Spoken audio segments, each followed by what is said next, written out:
नमस्कार, मी आरती आणि आपण पाहताय आवाज इंडिया मराठी शोध सत्याचा।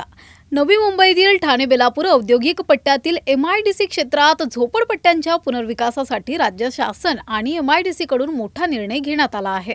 या प्रकल्पाअंतर्गत 57,327 झोपड्यांपैकी फक्त 38,800 झोपड्या पात्र ठरणार आहेत। उर्वरित हजारो कुटुंबे पुनर्वसनाच्या प्रक्रियेतून बाहेर पडू शकतात असा धोका आहे। यामुळे अनेक झोपडपट्टी धारकांच्या भविष्याबाबत प्रश्नचिन्ह निर्माण झाले आहे।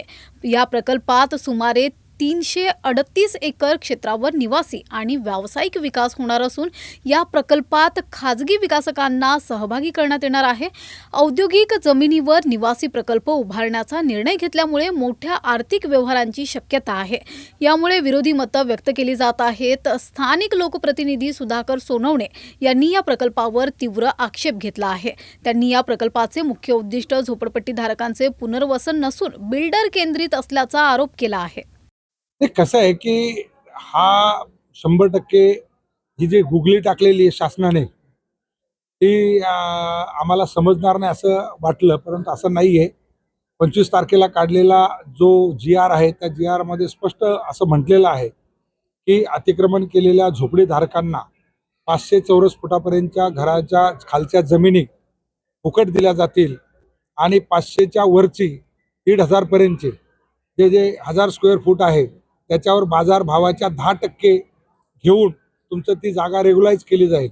आम्ही आनंदित झालो, आम्हाला खूप आनंद झाला की सरकारने आमचं म्हणणं ऐकलं आणि सरकारने आम्हाला या ठिकाणी ह्या जागा आणि ह्या शहराचा भाग करून घ्यायला त्यांनी तयार झाले।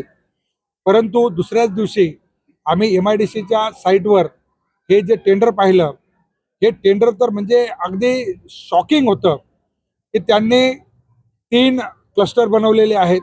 एक क्लस्टर यादवनगर आहे, दुसरा क्लस्टर आंबेडकर नगर आहे आणि तिसरा जो आहे तो चिंचपाड्याकडनं चिंचपाडा, श्रमिक नगर, कातकरी पाडा, इंदिरा नगर, त्यानंतर तुर्भे, शिवाजीनगर एवढा लांबचा क्लस्टर आहे। तर याच्या पाठीमागे आम्हाला काहीतरी काळं भेर दिसतंय, काहीतरी कुछ तो दाल में काला है। और इसलिए हमने सोचा कि जितने भी नेता हैं हम उनसे बात करें। सबसे पहले तो झोपड़पट्टी में रहने वाले जितने भी नगर सेवक हैं हमने उनसे बात किया।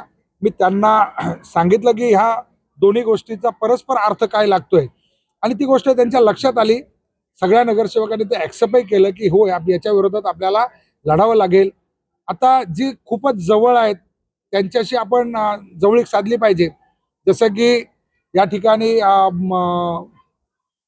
नगर विकास खातं आहे, त्यांच्याशी जवळीक असलेले विजयजी चौगुले आहेत। त्यांनी त्या ठिकाणी उपमुख्यमंत्री यांच्या मार्फत हे MIDCने काढलेले जे टेंडर आहे त्याला स्थगिती मिळेल असं ते म्हणतायत। ती स्थगिती मिळाली तर ते पोर्टलवरनं तुमचं टेंडर बाजूला निघेल, कारण टेंडर आता लाईव्ह दिसतंय। आणि आमची दुसरी मागणी अशी आहे की जर एक GR काढलेला तो पूर्ण शहराला लागू झाला पाहिजे। सिडको काय आणि MIDC काय। आता MIDC मध्ये आपण पाहताय की मोठ्या प्रमाणामध्ये स्टँडर्ड हालकेले असेल किंवा हर्डेले असेल, घरकुलं तयार होत आहेत, घरं तयार होत आहेत, 30-30 माळ्याचे टावर तयार होत आहेत। मग आपण निवासासाठी राखीव असलेल्या ठिकाणीच हे लागू करायचं तर आपण त्याच्यामध्ये औद्योगिक क्षेत्राचा उल्लेख करावा। एक ओळ ॲड केली तर या ठिकाणी हे टेंडर ऑटोमॅटिक खालसा होत आहे। तर त्यामुळे परस्पर विरोधी न जाता जनता जी आहे ह्या शहराला गरजेची असलेली हे शहर उभं करणारी ही कामगार ताकद ही या शहरातून बाहेर जाऊ नये याच्यासाठी सरकारने प्रयत्न करावा, हा आमचा प्रामाणिक प्रयत्न आहे। आणि तो प्रामाणिक प्रयत्न आम्ही उद्यापासून पुन्हा एकदा सुरू करणार आहोत। आणि जर ह्या दोन्ही गोष्टींना स्थगिती मिळाली तर सुंदर, अन्यथा आम्ही कोर्टाची पायरी त्या ठिकाणी निश्चितपणे जनतेच्या वतीने मग आंदोलन असेल ते आंदोलनही करू आणि न्यायिक मार्गाने आम्ही देखील पुढे जाऊ।